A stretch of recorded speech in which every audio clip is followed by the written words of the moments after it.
E aí, galera, tudo bom?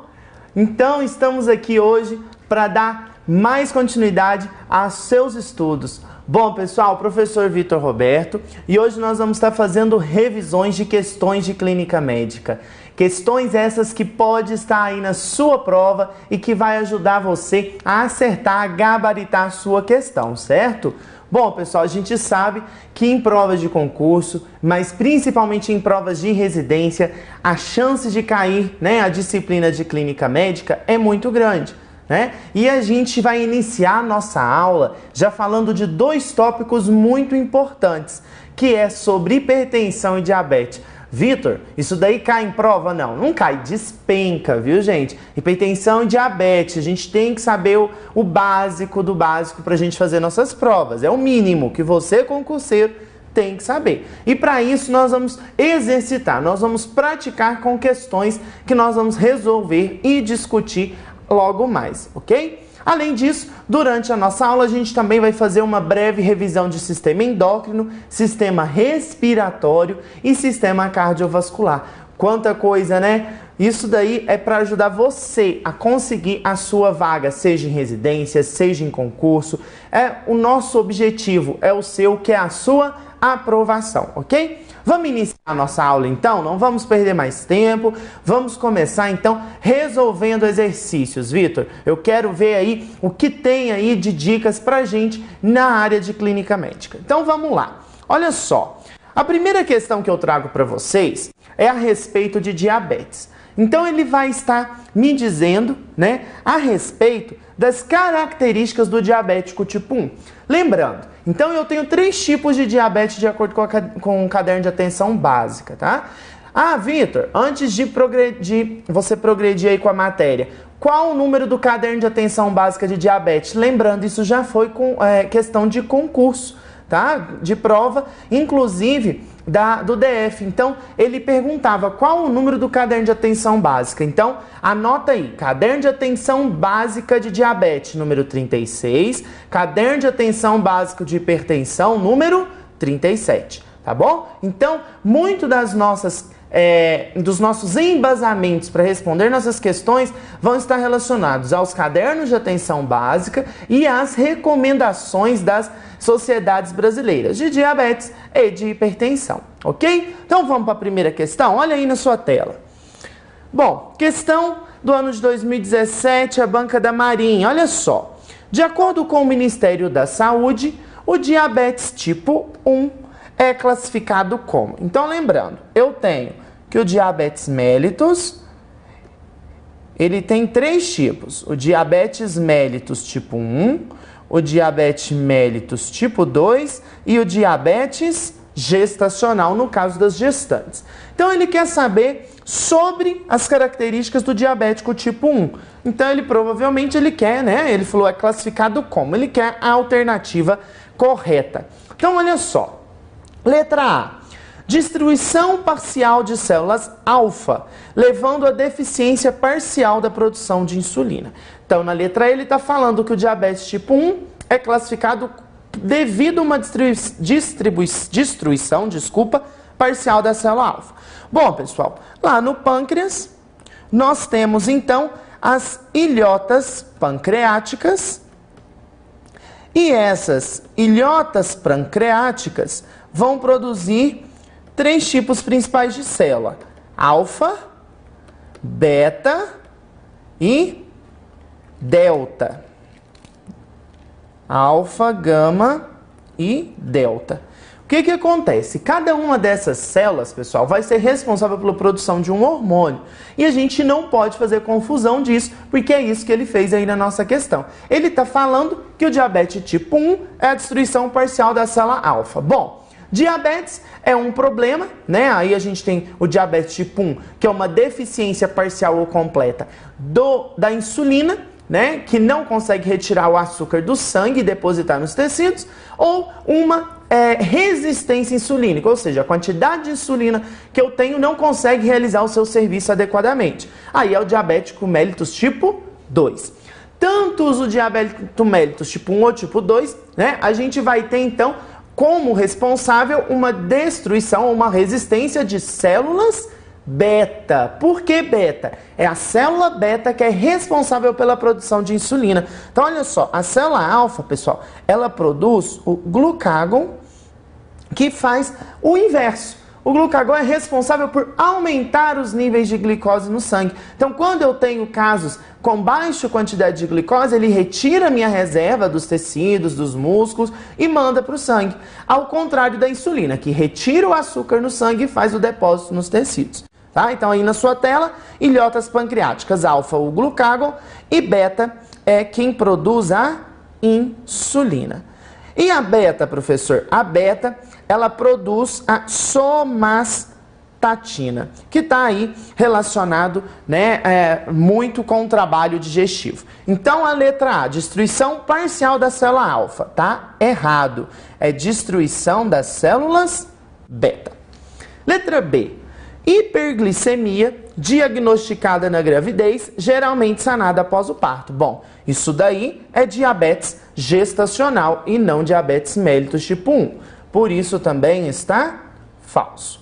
Letra C. Relativa deficiência na produção de insulina associada à resistência à insulina. Bom, resistência, vocês viram essa palavra? Resistência, vocês vão grifar e vão botar na frente diabetes mellitus tipo 2. Não é a nossa questão. Então, também está errado. Letra D. Destruição das células beta, é o que nós já falamos, em geral, levando a deficiência absoluta da produção de insulina. Tá tudo correto, tá? Então, como está tudo correto, provavelmente essa é a nossa resposta. Resposta letra D. E letra E, hipoglicemia associada a pacientes que fazem uso de drogas ilícitas e tabagismo. Bom, o diabetes é caracterizado por quadros normalmente de hiperglicemia e não hipoglicemia. Por isso, a letra E está errada. Resposta letra D. Ok, pessoal? Tranquilo? Vamos então para uma próxima questão? Então aqui a gente viu os 3 tipos de diabetes e as células produzidas nas ilhotas pancreáticas no órgão responsável que é o pâncreas. Segunda questão, aí na sua tela. O diabetes é considerado um problema de saúde pública, pois atinge grande parte da população. Surge em qualquer idade, está associada a sérios problemas de saúde e, se não controlada, pode provocar sérias complicações, como neuropatia, nefropatia e amputações. Marque V para verdadeiro e F para falso e assinale com a sequência correta. Então, olha só. Primeira afirmativa. Diabetes tipo 1. Diabetes mellitus não insulino dependente. Geralmente, acontece quando há acentuada diminuição na produção de insulina.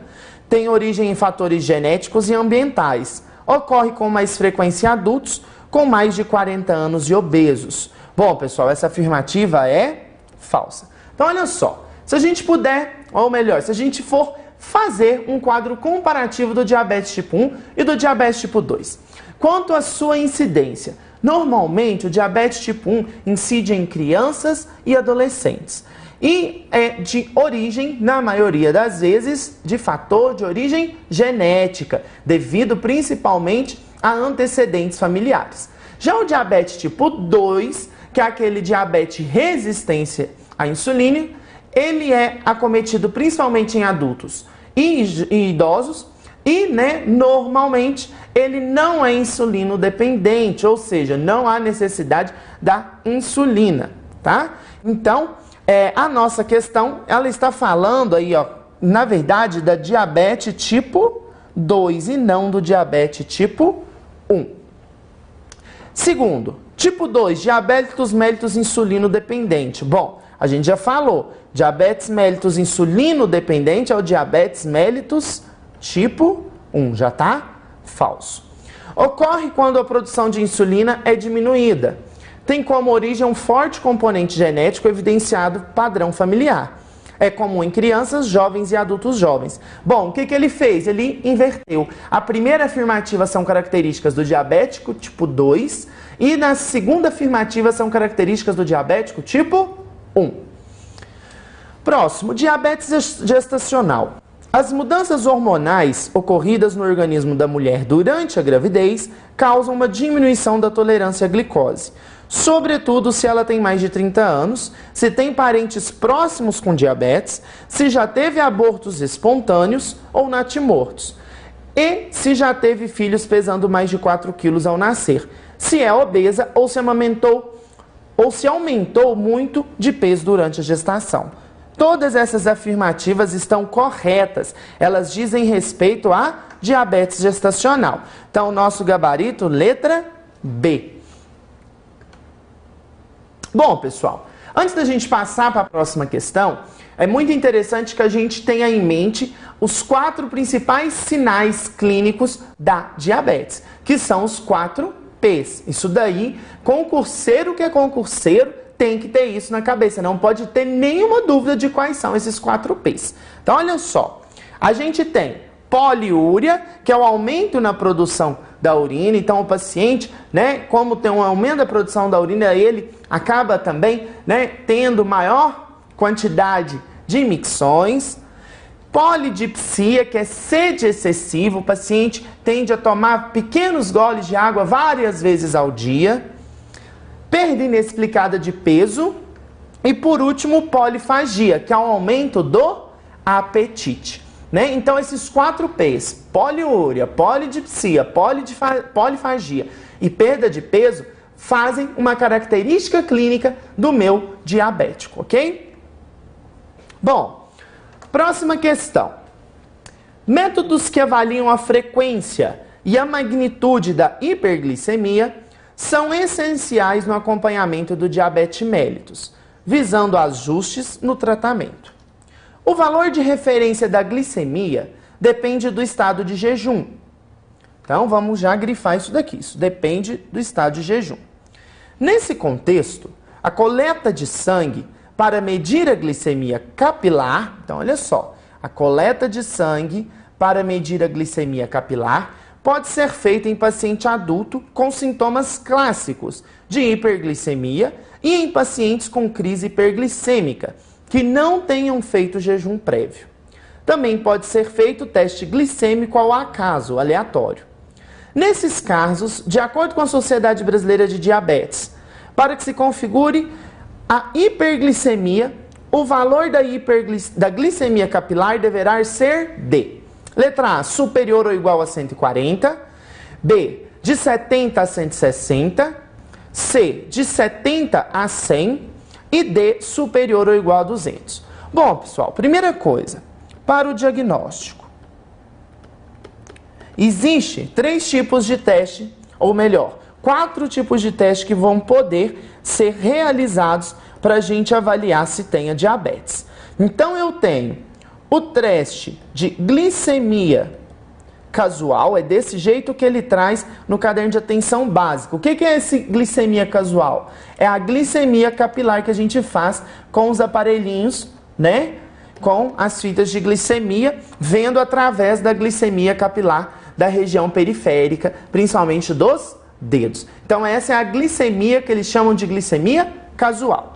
Segundo, eu tenho a glicemia em jejum, que essa é medida através da coleta de sangue para avaliação dos níveis de glicose em jejum de 12 horas.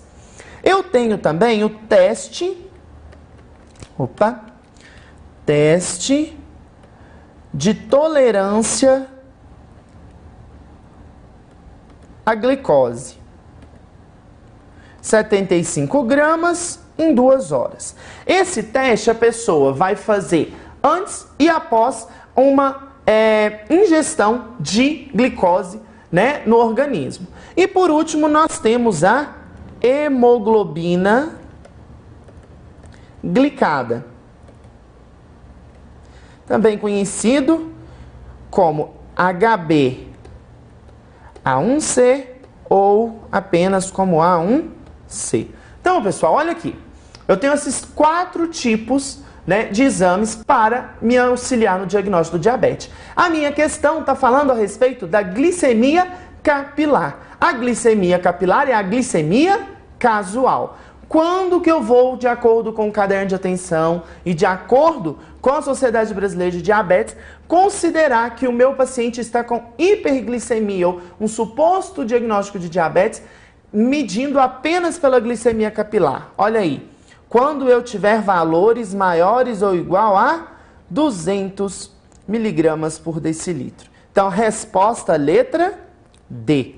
Olha aqui, pessoal, o nosso próximo slide que interessante. Isso daqui você tem que saber, né? Isso é muito importante para quem estuda, para quem é concurseiro. Diagnóstico de diabetes. Então, olha só. Glicemia em jejum, teste de tolerância à glicose, hemoglobina glicada e glicemia casual, que é também chamada de glicemia capilar.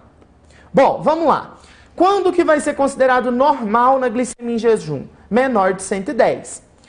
E no teste de tolerância à glicose, menor que 140. E na hemoglobina glicada, menor que 5,7. Esses são os cortes para serem considerados normais. Na glicemia casual, ele só traz quando a gente vai considerar diabetes. Abaixo disso, ele vai ser classificado como não diabético, tá? Na glicemia casual, então, daqueles 4 testes, vou até voltar aqui para vocês verem, olha aqui. Nesses 3 testes, glicemia em jejum, teste de tolerância à glicose e hemoglobina glicada, eles vão ser classificados em normal, pré-diabético e diabético. Já na glicemia casual, ele vai ser considerado indiabético e não diabético, ok? Então, se ele tiver acima de 200, diabético, abaixo de 200, não diabético. E a glicemia em jejum, então? Glicemia em jejum, ele vai ser pré-diabético entre 110 e 126 e diabético acima de 126. Teste de tolerância à glicose entre 140 e 200 para pré-diabetes e diabetes maior que 220. E hemoglobina glicada pré-diabetes entre 5,7 e 6,5 e diabetes acima de 6,5.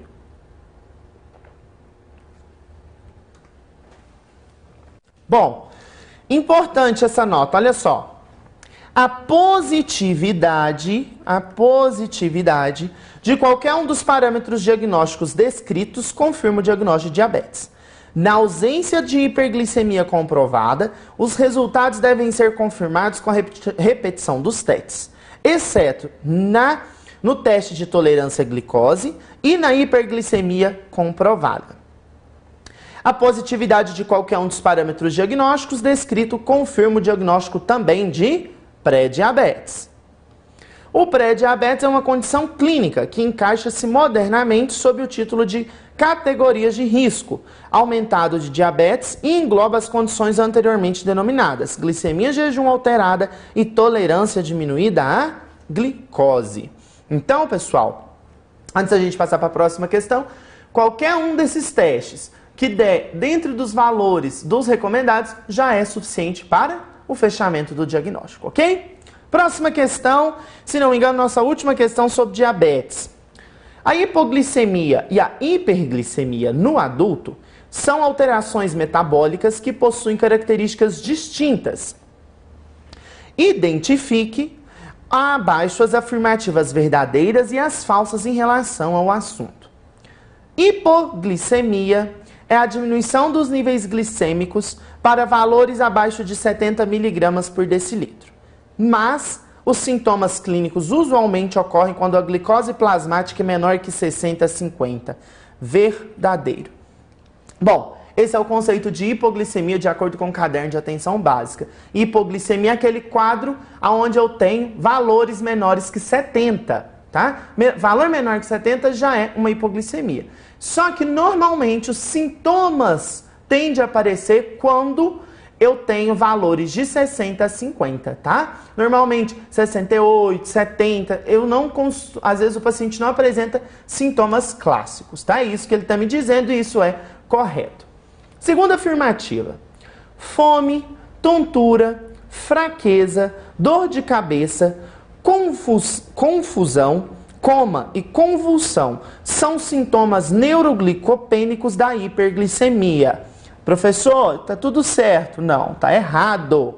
Esses sintomas neuroglicopênicos são da hipoglicemia e não da hiper, tá?